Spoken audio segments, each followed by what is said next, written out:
Hello students, welcome back to your channel. तो last class में हम लोगों ने डिस्कस करा था सेल्यूलर रेस्पिरेशन के बारे में।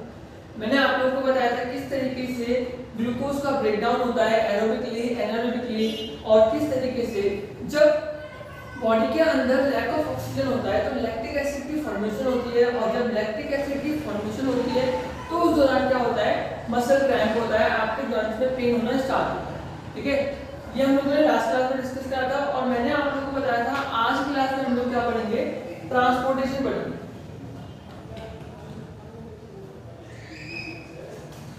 ठीक है, तो आज की क्लास में हम लोग पढ़ेंगे क्या, ट्रांसपोर्टेशन। ट्रांसपोर्टेशन इन ह्यूमन की अगर बात करें, अगर हम बात करें ट्रांसपोर्टेशन इन ह्यूमन, ठीक है, तो ह्यूमन में ट्रांसपोर्टेशन होने के लिए किस चीज की रिक्वायरमेंट होगी, है ना। तो सबसे पहले तो हमें एक फ्लूइड की, एक मीडियम की रिक्वायरमेंट होगी जिसमें मटेरियल का ट्रांसपोर्टेशन होगा। किस किस चीज का ट्रांसपोर्टेशन होगा, डाइजेस्टिव फूड का ट्रांसपोर्टेशन होगा, वेस्ट मटेरियल का ट्रांसपोर्टेशन होगा, सॉल्ट्स का ट्रांसपोर्टेशन होगा, मिनरल्स का ट्रांसपोर्टेशन होगा। ठीक है, इन सभी के ट्रांसपोर्टेशन के लिए हमें एक मीडियम की जरूरत होगी। वो मीडियम क्या है, हमारा ब्लड। ठीक है, फिर ये ब्लड कहां फ्लो करेगा, ब्लड वेसल्स के अंदर फ्लो करेगा। ठीक है, ये ब्लड कहां फ्लो करेगा, ब्लड वेसल्स के अंदर फ्लो करेगा। अब ये ब्लड फ्लो किस तरीके से करेगा, ये करेगा एक पंप के थ्रू जिसका नाम क्या है, हमारा हार्ट। ठीक है, तो ट्रांसपोर्टेशन सिस्टम या सर्कुलेटरी सिस्टम अगर हम ह्यूमन के अंदर बात करें तो हमें इन तीनों चीजों को पढ़ना पड़ेगा। ठीक है, अगर हम इन तीनों चीजों को कवर करेंगे, अच्छे से समझेंगे, तब समझो आपका ये वाला क्वेश्चन क्या हुआ, खत्म हुआ। ठीक है, तो एक एक करके तीनों को डिटेल में पढ़ेंगे हम लोग ट्रांसपोर्टेशन ह्यूमंस में। ठीक है, तो सबसे पहले अगर हम लोग बात करें ब्लड, तो ब्लड को आप लोगों ने 9th क्लास में भी पढ़ा हुआ है ना। क्या होता है ब्लड, बताओ। Very good, blood is a connective tissue. Blood क्या होता है, आपका एक कनेक्टिव टिश्यू होता है ना। Why this is called connective tissue, because this connect different organ of the body, है ना।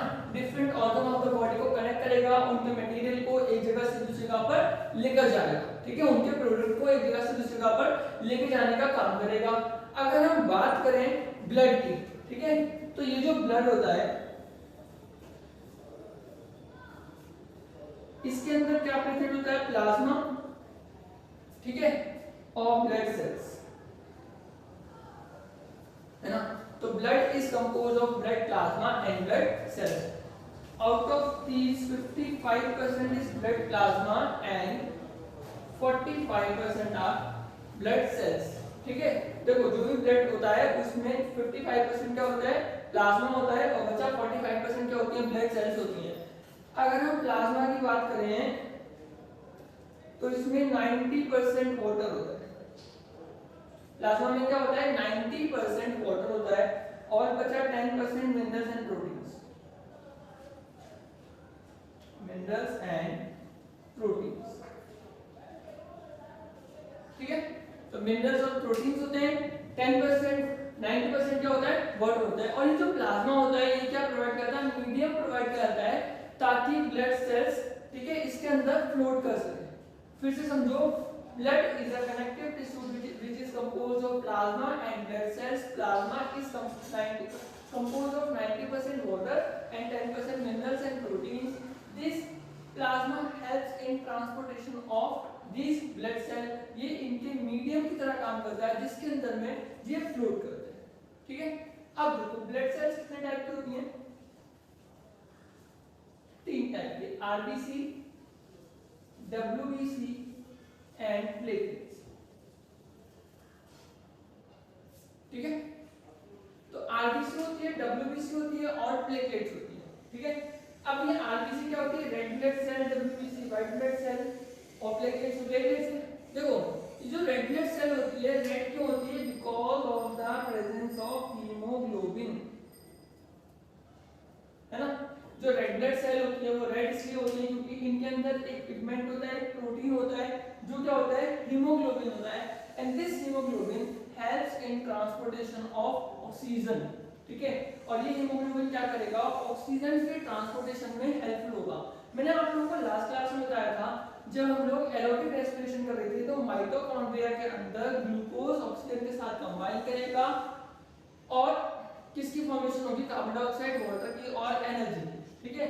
तो वो सेल तक ऑक्सीजन कैसे पहुंचेगी, due to this haemoglobin. Oxygen इस हीमोग्लोबिन के साथ कंबाइन करके ऑक्सी हीमोग्लोबिन की फॉर्मेशन करती है।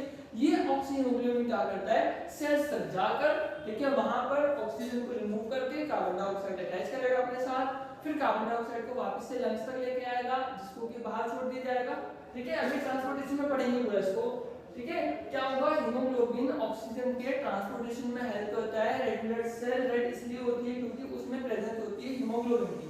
Next WBC white blood cells, they provide an immunity to us, ठीक है। आजकल बहुत इम्यूनिटी चल रहा है ना, तो ये जो व्हाइट ब्लड सेल्स होती हैं वो क्या करती हैं, हमें इम्यूनिटी प्रोवाइड कराती हैं, हमें हमारे फाइटर्स की तरह हेल्प करती है हमारी बॉडी के, ठीक है। कोई भी बाहर से फॉरेन मटेरियल हमारी बॉडी के अंदर अगर एंटर करता है तो ये उसकी तरफ क्या करती हैं, अटैक करती हैं, एंटीबॉडी प्रोड्यूस करती है ना। इनका मेन काम होता है क्या बनाने का, एंटीबॉडी बनाने का। एंटीबॉडी एंटीजन ये सब हम लोग पढ़ेंगे 11th स्टैंडर्ड में, ठीक है।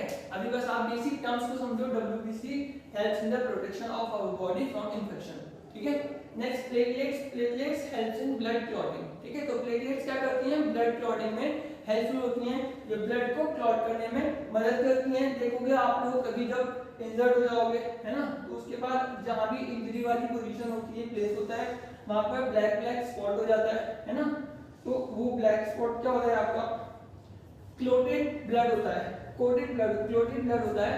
ये जो क्लोटेड ब्लड होता है ये किसकी वजह से होता है, प्लेटलेट्स की वजह से होता है। और बच्चों ध्यान रखना, not only platelets, plasma is also responsible for the clotting of blood, which you will study in 11th standard, ठीक है। plasma is also responsible for clotting of blood, है ना। थ्रोम्बिन, प्रोथ्रोम्बिन, उसमें बहुत सारे प्रोटीन्स होते हैं, उनके बारे में हम लोग क्या करेंगे 11th क्लास में ही पढ़ेंगे, अभी नहीं पढ़ते, अभी सिर्फ टाइम वेस्ट होगा, है ना। अभी हमको सिर्फ उतना पढ़ना है जो आपके नॉलेज के लिए इनफ हो, है ना। आपको सिर्फ इतनी नॉलेज देनी है अभी आपके स्टैंडर्ड के हिसाब से, बहुत ज्यादा नहीं जाना और बहुत कम भी नहीं जाना, ठीक है। तो देखो अभी हम लोगों ने डिस्कस करा किसके बारे में, ब्लड के बारे में। अब हम लोग करेंगे ब्लड वेसल्स, ठीक है। अब हम लोग क्या करेंगे, ब्लड वेसल्स। अब ब्लड वेसल्स का काम क्या होगा, ब्लड ऐसे वेसल्स, है ना, ऐसे पाइप जिनके अंदर ब्लड फ्लो करेगा। अब ये जो ब्लड वेसल्स होते हैं ये भी कितने तरीके के होते हैं, 3 तरीके के होते हैं, ठीक है। आर्टरीज, वेन्स और कैपिलरीज, ठीक है। आर्टरीज होंगे, वेन्स होंगे और कैपिलरीज होंगे। अब देखो आर्टरीज का क्या काम होता है, carries oxygenated blood from heart to different organ of the body,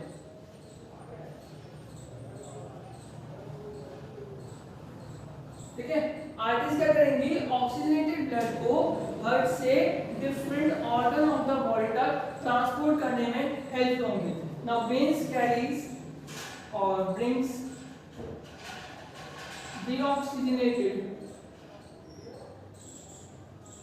blood from different organs back into the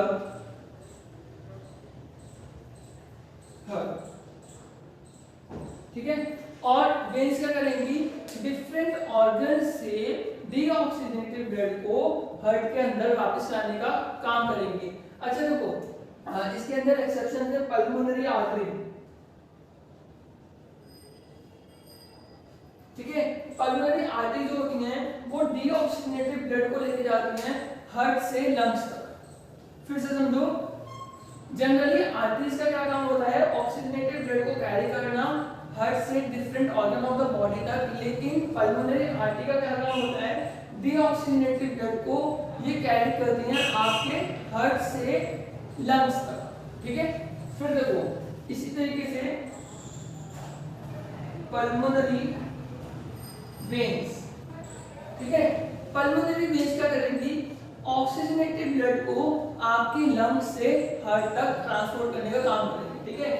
helps in the transportation of oxygenated blood from lungs to heart. फिर से समझ लो एक बार, arteries carries the oxygenated blood from heart to organ, different organ of the body, while pulmonary artery carry deoxygenated blood from heart to lung।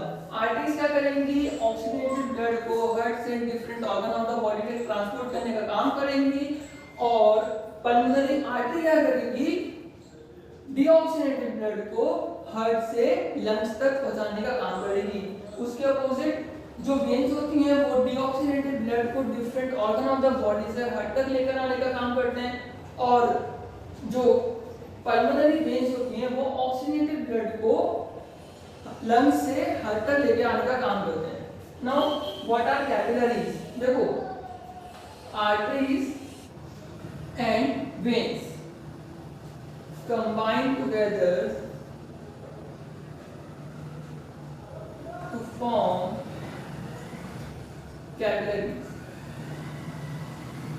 देखो क्या होगा, arteries और veins मिलेंगी और मिलकर क्या बनाएंगी, कैपिलरीज, ठीक है।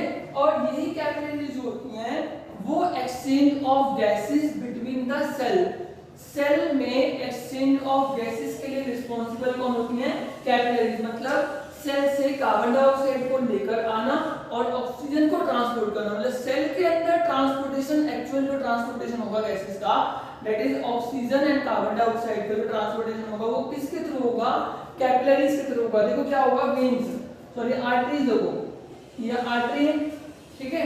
अब ये आर्टरी क्या करेगी, इसकी फर्दर ब्रांचिंग होगी,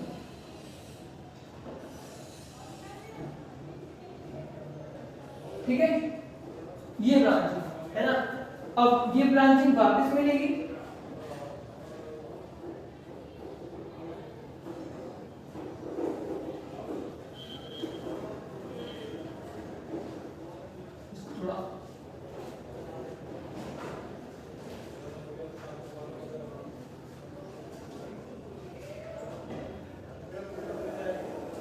ठीक है। देखो ये है आपकी आर्टरी जो कि ऑक्सीजनेटेड ब्लड को लेके आ रही है। अब यहाँ से ये डिवाइड होगी, ठीक है, इसकी ब्रांचिंग हो गई और ये ब्रांचिंग वापस से मिलेंगे, वापस से मिलकर क्या बनाएंगे, आपकी वेन्स बनाएंगे। तो ये बीच में क्या है, ये बीच में है आपका कैपिलरीज, ठीक है। देखो आर्टरीज डिवाइड होंगी, कैपिलरी बनाएंगी, कैपिलरी जुड़ के क्या बनाएंगी, वेन्स बनाएंगी। तो आर्टरीज और वेन्स टुगेदर फॉर्म्स कैपिलरीज, ठीक है। आर्टरीज और वेन्स दोनों मिलकर क्या बनाती हैं, कैपिलरीज बनाती हैं, और यही सेल्यूलर एक्सचेंज ऑफ गैसेस के लिए रिस्पॉन्सिबल होती है, ठीक है। तो आज की क्लास में हम लोगों ने पढ़ा ब्लड क्या होता है, ब्लड वेसल्स क्या होता है।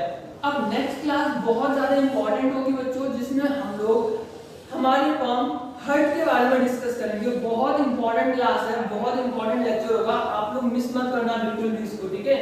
अब नेक्स्ट क्लास में हम लोग हार्ट के बारे में स्टडी करेंगे। और बच्चों एम हर क्लास में मैं आप लोगों को याद दिलाता हूँ, हमें हर उस गरीब बच्चे तक पहुँचना है जो लाखों रुपए की फीस को अफोर्ड नहीं कर सकता। हम सभी उनको फ्री में एजुकेशन देंगे, ठीक है। और आप लोगों को जल्दी आपके स्टडी मटेरियल भी मिल जाएगा, है ना। बस आप लोग हमारी वीडियोस को शेयर करते रहो। चैनल को सब्सक्राइब नहीं करा है तो चैनल को सब्सक्राइब जरूर करना। और बच्चों आप लोगों को वीडियो पसंद आ रही हो तो वीडियो को लाइक जरूर करना। चलो तो फिर नेक्स्ट क्लास में मिलेंगे। Thank you.